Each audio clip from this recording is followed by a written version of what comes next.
روز 17 ایول در اوکراین، استرالیا و هلند در نخستین سالگرد فلاکت مرگبار هواپیمای مسافربر مالزیا در شرق اوکراین خاطره 298 قربانی فلاکت را گرامی داشتند. در هواپیمای بوئینگ شرکت مالزیا ایرلاینز که آن را سرنگون کردند، اکثرا شهروندان هلند کشته شدند. عین زمان تلویزیون استرالیا نوار ویدیویی را از محل حادثه نشان داد که بعدی آمدن به محل سقوط جدایی طلبان طرفدار روسیه در اوکراین از آن به حیرت می‌افتند که هواپیما مسافربر است. جدایی طلبان میگویند هواپیما را نیروهای اوکراین زدند، ولی کیف میگوید جدایی طلبان هواپیما را سقوط دادند. صحبت امروزه در این باره است و با براین ویتمور، شارح مسائل روسیه در مرکز خبری رادیو آزادی.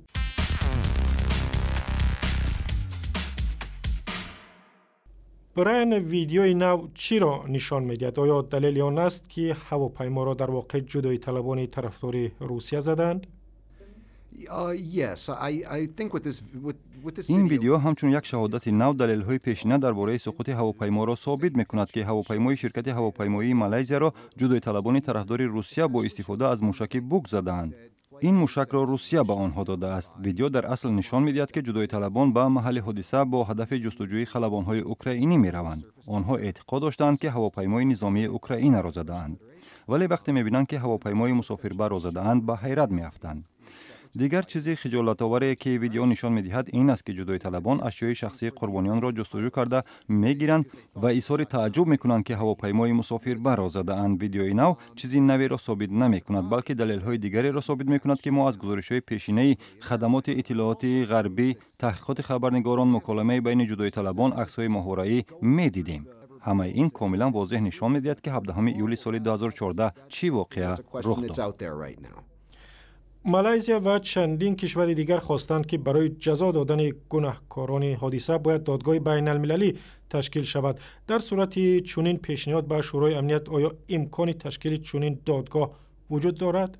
The Malaysians have introduced a resolution to the United Nations Security Council. مالزیا طرح یک قطعنامه را به شورای امنیت سازمان ملل پیشنهاد کرده است و استرالیا، هلند، اوکراین، بلژیم و دیگر کشورها از این قطعنامه حمایت می‌کنند. مالزیا در این قطعنامه طلب دارد که دادگاه بین المللی تأسیس داده شود و قضیه را تحقیق کرده آنهایی را که سببگار فاجعه شدند جزا دهد. ولی اینجا یک مشکل وجود دارد. روسیه عضو دائمی شورای امنیت است و واضح گفته است که چنین قطعنامه را قبول نمی‌کند و پیشنهاد چنین قطعنامه را ناجا و زود هنگام خوانده است. مالزیا با این قطعنامه روسیه را در وضع بسیار مشکل گذاشت. تمام شواهد نشان می‌دهد که هواپیما را جدایی طلبان زده‌اند و با موشک بوکی روسیه به آنها داده است. اوکراین این گونه موشک را ندارد. اگر روسیه در چنین شرایط قطعنامه مالزیا را در شورای امنیت ویتو گذارد، این یک نوع اعتراف گناه می شود. روسیه مدت طولانی به تمام جهان می گفت که هواپیما را نیروهای اوکراین زده‌اند. پس در این حالت چرا نمی‌خواهد که دادگاه بین المللی این را تحقیق کرده ثابت کند؟ آنها می‌دانند و ما هم چه حادثه رخ دادنش را می‌دانیم. برای همین روسیه نمی‌خواهد دادگاه بین المللی تأسیس شود، چون که در صورت ویتو گذاشتن به قطعنامه گناه خود را اعتراف می‌کند. تشکر. همکارم براین ویتمور از مرکز خبری رادیو آزادی صحبت می‌کرد.